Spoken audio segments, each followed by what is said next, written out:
This has got to be one of the worst updates they've ever done. Nothing changed. And they said that's coming at a later date. Isn't this the date to do it? Well, they dropped the Season 1 reload, and guys, the game is already broken. I managed to get in, but if you click the wrong thing here, it just goes into an infinite boot loop. So I don't know if that's what we can expect for the year. But I wanted to read through all the Season 1 patch notes here with you guys on my Moments channel. I've been doing a ton of the more fully edited and great videos for you guys on the Stone Mount 64, but this is a place to react to all the content, and I thought this would be a cool place to read through all the patch notes with you guys prior to my stream today, where I'm live every weekday, 10 a.m. Pacific. So, Season 1 patch notes at the reload. There was a couple big things they announced for this, and a lot of them are not even here, being the exfil, new Silent Covert exfil, the weapons case. These were DMZ things that they were going to introduce into this that are now going to be delayed, as well as the nuke stealing also got delayed. Fortunately, the nuke is here, and we'll talk about that as we get into it. They started with some of the global overviews. A lot of this is just minor tweaks you probably never even noticed, but we're going to be specifically talking about Warzone since that's what I made. This was another thing that they had initially said was going to be coming out. Of course, Night Vision Gulag. This still can't happen with Locked and Loaded, Go Again, and some of the other small events that they added into it. Kind of more positioning based is what they said. They wanted to have this be not as much complete aim focused because it's going to be dark, although you're still going to have to be able to aim, honestly. Overall, the map polish, this actually I really like. They fixed 50 different mantling spots. There's a lot of places, especially where I don't have auto mantle on, so going through the windows, you might have noticed this as well. Sometimes you just miss the jump. You got to still bash it, go through it, mounting onto things, jumping over them, mantling, obviously just jumping over it quickly. A lot of improvements off of that. At least they list a lot of them. We'll see. There might even still be more, as well as lighting issues, which I think is kind of nice inside buildings that are dark. 20 plus exploitable areas also fixed. We saw many of these. If you saw me reacting to them, even on this channel here, of getting underneath the map, flying with the parachute as Z showed us, or what I had found, people camping up at the top inside of some of the houses by getting through the ladder spot, and that's just part of it. There's also another one on a different beach in the center of the map, the edge of the map by resort, so hopefully all of those have been hit. They are keeping the playlist relatively the same. They pointed out as well that the Urzikstan mode did really good for resurgence for them. It actually caught them by surprise. Most people usually play Vondel, Sheikah, obviously the smaller maps. We are going to be getting Rebirth later on in the year, as well as Fortune's Keep, which were a couple of classics. Now, as for the weapons, this is the massive rework that we were expecting for it. They actually said that they actually already done previously nerfs 2 guns prior to this, but this was going to be the big rebounds. However, what people are already exploding about on Twitter is that the MTZ Interceptor, as well as the Swarm, are not getting updated yet. These are going to be coming at yet another later date. The MTC did get a nerf, if you remember, from 3-shot potential kill with 1 headshot to 4-shot. Even if you land 1 headshot, it still takes 4 headshots. But if you land 2 headshots, it could still be a 3-shot. Anyways, they didn't nerf it enough, and what they said is they want to decrease the damage range that it is viable for. And the Swarm is just the overwhelming favorite from everybody because you can move so quickly with it, in combination with having a 100-round magazine. It goes insane. Now, they did make a couple of buffs as well. Obviously, they need to bring down a lot of the better guns, but they did bring up some of the worst ones. The Holger 556 and the MCW, which I'm kind of excited about, being the 2 main ones that I saw brought up. The M13B surprisingly got nerfed. I did do a video on that one. Super easy to control, but not a lot of damage to it. Kind of surprised they threw that one in, but at the same time, they also nerfed the ISO submachine gun, which all the old guns from Modern Warfare 2, they don't want those to be good because you got to buy the new skins and everything, right? We don't want those to be good. MTZ762, also, this is the one people were going to be expecting to go to after the Pull Me Out nerf and a lot of these other ones.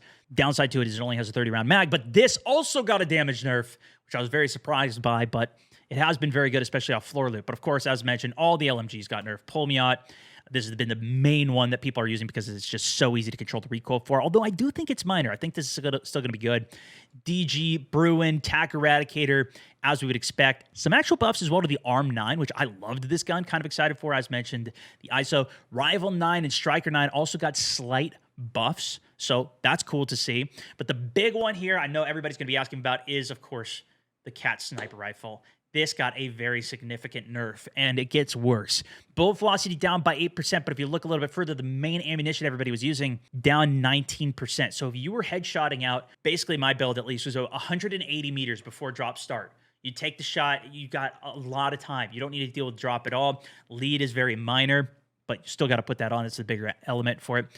This now makes it so it's probably going to be around 140 meters if you drop it down by about 30%, which is what the numbers are. I'm guessing it's 130 to 140 meters where the headshot sweet spot is going to be. After that, you're going to have to start putting drop on, and you're going to have to now put even more lead. It's going to be more like it was at the end of Warzone 1, which is when it was at some of its slowest points. Still comparable to something like the K-Swiss when that was really popping off back in the day. However, that gun also had 7-round mag with it, or 5-round, way faster reload, way faster ADS. This thing is significantly worse than that.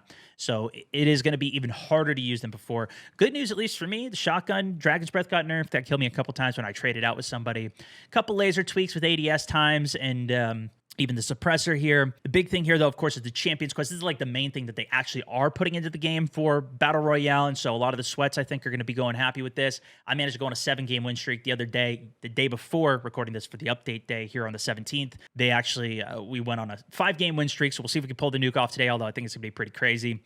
This is now into the game. You can also get a 30-kill, or excuse me, you can get a 30-win non-streak. See, if you see under my face here, you can just get 30 wins, and that will count towards you getting a nuke as well. So there's now hope for people if you can't get a 5 consecutive win, although they are still making it so it's only 1 token available at a time. Personally, I would love it if you could stack it. If you put in the work to get a 5-game win streak, you should be able to stack that and get the tokens for it. Just my opinion, at least. But previously mentioned the steal mechanic. Like I said, this, of course, is now delayed as well. They said this was going to be coming. Needless to say, it's not in the game yet. So we'll see what happens. I'm assuming there's going to be a ton of bugs and problems with this. They also said it's going to be more difficult. There's new challenges with getting the nuke.